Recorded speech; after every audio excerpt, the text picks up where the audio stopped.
സംസ്ഥാന കാർഷിക യന്ത്രവൽക്കരണ മിഷൻ സംഘടിപ്പിക്കുന്ന കാർഷിക യന്ത്രങ്ങളുടെ അറ്റകുറ്റപ്പണി ക്യാമ്പിന് തുടക്കമായി. 15 ദിവസം നീണ്ടുനിൽക്കുന്ന ക്യാമ്പാണ് ചേർപ്പ് ബ്ലോക്ക് പഞ്ചായത്ത് ഓഫീസ് പരിസരത്ത് തുടങ്ങിയത്. Cherpu block panchayat president K Radhakrishnan camp ഉദ്ഘാടനം ചെയ്തു. നമ്മുടെ സംസ്ഥാന സർക്കാർ വ്യത്യസ്തങ്ങളായ പരിപാടികളിലൂടെ കർഷകരെ സഹായിക്കുന്ന പരിപാടികളാണ് ആസൂത്രണം ചെയ്തത്. നമ്മുടെ തന്നെ ഭക്ഷ്യസുരക്ഷയ്ക്ക് അടിസ്ഥാനപ്പെടുത്തിയിട്ടുള്ള പരിപാടികളാണ് ആസൂത്രണം ചെയ്ത് നടപ്പാക്കുന്നത്. സ്വാഭാവികമായിട്ട് കർഷകരുടെ കയ്യിലും അതുപോലെ തന്നെ പാടശേഖരങ്ങളുടെ കയ്യിലൊക്കെ ധാരാളം യന്ത്രങ്ങൾ കേടായിരിക്കുന്ന സന്ദർഭങ്ങളുണ്ട്.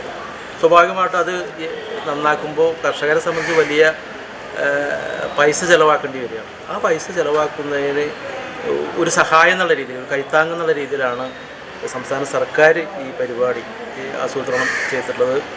കേരള സംസ്ഥാന കാർഷിക യന്ത്രവൽക്കരണ മിഷൻ്റെ അടിസ്ഥാനത്തിലാണ് ഇത് നടപ്പാക്കുന്നത്. ചേർപ്പ് കൃഷി അസിസ്റ്റന്റ് ഡയറക്ടർ CD മാലിനി പദ്ധതി വിശദീകരണം നടത്തി. അറ്റകുറ്റപ്പണിയിൽ വർഷങ്ങളുടെ പരിചയസമ്പത്തുള്ള കാർഷിക യന്ത്രവൽക്കരണ മിഷന്റെ വിദഗ്ധരായ ടെക്നീഷ്യന്മാരാണ് ക്യാമ്പിന് നേതൃത്വം നൽകുന്നത്. ചെറുകിട കാർഷിക യന്ത്രങ്ങൾ ക്യാമ്പിലെത്തിച്ചാൽ അറ്റകുറ്റപ്പണി ചെയ്ത് പ്രവർത്തന സജ്ജമാക്കും. ട്രാക്ടർ, ടില്ലർ മുതലായ വലിയ കാർഷിക യന്ത്രങ്ങൾ അതാത് സ്ഥലങ്ങളിലെത്തി പരിശോധിച്ച് അറ്റകുറ്റപ്പണി നടത്തും. 13 വിവിധതരം കാർഷിക യന്ത്രങ്ങൾ ഇതിനകം അറ്റകുറ്റപ്പണി നടത്താനായി. ക്യാമ്പിന്റെ സേവനം ലഭിക്കാൻ കർഷകർ അതാത് കൃഷിഭവനുകളുമായോ കാർഷിക യന്ത്രവൽക്കരണ മിഷനുമായോ ബന്ധപ്പെടാവുന്നതാണ്. കാർഷിക യന്ത്രം സർവം ചലിതം ചേർപ്പ് എന്ന പേരിൽ നടക്കുന്ന ക്യാമ്പ് ഈ മാസം 29-ന് സമാപിക്കും. ക്യാമ്പിലൂടെ ലഭിക്കുന്ന സേവനം സൗജന്യമാണ്. ഏതെങ്കിലും സ്പെയർ പാർട്സുകൾ ആവശ്യമായി വന്നാൽ ആ ചിലവ് കർഷകർ വഹിക്കേണ്ടതാണ്.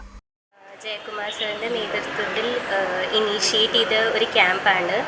ആക്ച്വലി KSAM ആണ് നമ്മുടെ ഓർഗനൈസേഷൻ്റെ പേര്. അതായത് Kerala state Agro mechanisation mission.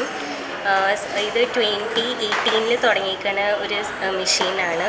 So സർവം ജലിതം ഇത് നമ്മുടെ സെക്കൻഡ് ഫേസ് ആണ്. ഫസ്റ്റ് ഫേസ് 2024 അത് നമ്മുടെ തൃശ്ശൂർ ജില്ലയിൽ കോടന്നൂർ ബ്ലോക്ക് വെച്ചിട്ടായിരുന്നു. അത് മീൻസ് ആ ഫേസിൽ നമ്മൾ ഒരു ഓവറോൾ ഒരു 80 to 90 മെഷീനറീസ് നന്നാക്കിയതാണ്. ഇതിപ്പോൾ ഇത് ചേർ ബ്ലോക്കിൽ വെച്ചാണ്. ഇതിപ്പോൾ ഇന്നത്തെ 3ാമത്തെ ദിവസമാണ്. ഇപ്പോൾ നമുക്ക് ഓൾമോസ്റ്റ് ഒരു 20 മെഷീനറീസ് ആയിട്ടുണ്ട്. ഇനിയും ഒരു 7 to 8 ഡേയ്സിൽ നമ്മൾ ഇനിയും കൂടുതൽ മെഷീനറീസ് എക്സ്പെക്റ്റ് ചെയ്യുന്നു.